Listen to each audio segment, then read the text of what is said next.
Hello प्यारे बच्चों, कैसे हैं आप सब। छोटी सी वीडियो है, थोड़ी सी बातें हैं जो इम्पोर्टेंट है करने के लिए। क्योंकि टीचर का काम कुछ ऐसा है। बच्चों, आपको जब बोलते हैं ना कोई, तो आपको बहुत बुरा लगता है। पढ़ने के लिए बोल दिया, डांट दिया। कौन करेगा ये सब? वो करेंगे जो आपसे प्यार करते हैं। जो आपसे प्यार नहीं करते, वो ये बातें वो आपको डांटेंगे, रोकेंगे, टोकेंगे बिल्कुल नहीं। वो सीधी सी बात है, उनकी तरफ से आप जाओ बाहर में, कोई मतलब नहीं। लेकिन जो आपसे प्यार करते हैं वो आपको बिल्कुल रोकेंगे, टोकेंगे। आपने दीवार में लगा पत्थर देखा होगा ना बेटा। वो दीवार में लगा हुआ पत्थर भी किसी कारीगर के द्वारा तैयार किया गया, उसको फिर दीवार में लगाया गया। मतलब एक पत्थर को भी अगर अपनी जगह पे जाना है तो उसको क्या करना पड़ेगा, एक शेप में आना पड़ेगा। और इसके लिए कारीगर काम करता है इस चीज को। ईंट, अच्छा आप बोलेंगे तो ठीक, पत्थर है, ईंट को क्या करना पड़ता है? भाई ईंट भी मिट्टी है। उस मिट्टी को भी एक तपा करके, भट्ठे में डाल करके, बिल्कुल बहुत हाई लेवल पे गर्म कर करके उसके बाद तैयार किया जाता है। फिर वो किसी घर में काम आती है। नहीं तो मिट्टी वैसे लगा के देखो आप, कितना टाइम निकालेगी। उसको मजबूत करने के लिए, अच्छी जगह पहुंचाने के लिए क्या करना पड़ता है, उसको भट्टे में सेकना पड़ता है, फिर मिट्टी से एक ईंट तैयार होती है। मेरे बच्चों, अगर आपको ऐसा लगता है कि आपको डांटने फटकारने से किसी को अच्छा लगता होगा, तो नहीं लगता है। माँ बाप को तो कतई नहीं लगता। कुछ माँ बाप तो बोलते हैं मेरे बेटे को बोलना ही नहीं है।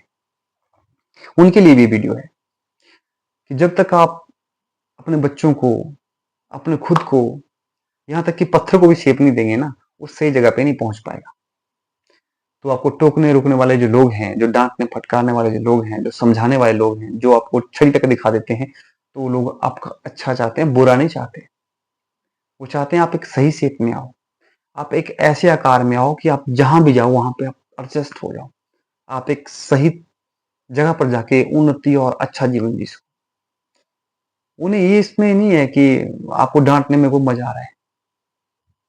वो चाहते हैं कि आप वो नहीं कर पाए तो आप तो कोशिश करो ना। कोशिश करने में क्या जाता है। ये मोबाइल, ये छोटी-मोटी चीज़ें जो आपको अट्रैक्ट करती हैं, ये भविष्य में आपके साथ कभी नहीं होगी। आप तड़पेंगे इन चीज़ों के लिए अगर आपने कुछ नहीं किया लाइफ में। पढ़ाई का मतलब ये नहीं कि आप जॉब लो। पढ़ाई का मतलब है कि आप सीखो कि जीना कैसे है। क्योंकि कमाना तो पड़ेगा, अर्न तो करना पड़ेगा। ठीक है? अर्न तो तभी होगा जब आप लर्न करेंगे। और लर्न मतलब सीखे बिना अगर आप कमाएँगे तो असंभव नहीं है, वो संभव भी नहीं है कि आप कमा लें। क्योंकि जब तक नॉलेज नहीं होगी किसी चीज़ के बारे में, तो कैसे आप कमा सकते हैं? मैं आपको हर बार एक कहानी सुनाता हूँ क्लास में, मूर्तिकार वाली। आप बोलेंगे सर दोबारा से कहानी सुनाने लगे। वो मूर्तिकार की कहानी है कि एक बार एक मूर्तिकार जो था उसके पास पत्थर खत्म हो गए जिनसे वो मूर्तियां बनाते थे। ठीक है।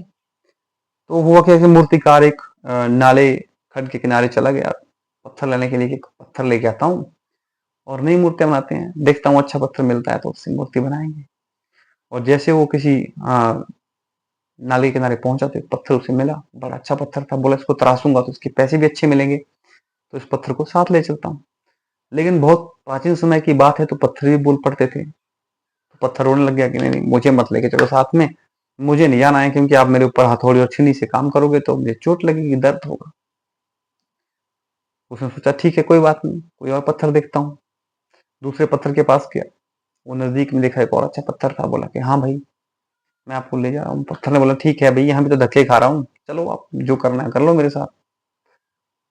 तो उसने सोचा कि क्यों ना दूसरा पत्थर जो रो रहा था उसको भी साथ ले चलता हूँ, दिखाऊं इसको कि मैं क्या करने वाला था। वैसा ही किया। और क्या किया, उसको साथ में वो ले गया। अब मूर्तिकार ने जो दूसरा पत्थर था उसकी तो मूर्ति बनाई, बहुत सुंदर मूर्ति, भगवान की मूर्ति बना दी और मंदिर में रख दिया। लेकिन जो पत्थर रो रहा था उसको क्या कर दिया, मंदिर के बाहर रख दिया। अब लोग आते, पूजा अर्चना करते। जिस पत्थर की मूर्ति बनाई थी उसकी तो पूजा होती, उसको भोग लगाए जाते, लोग उसके ऊपर फूल चढ़ाते। और जो दूसरा पत्थर था बाहर, लोग पूजा अर्चना करते और साथ में जो नारियल लाया होता वो उसके सर पे फोड़ देते।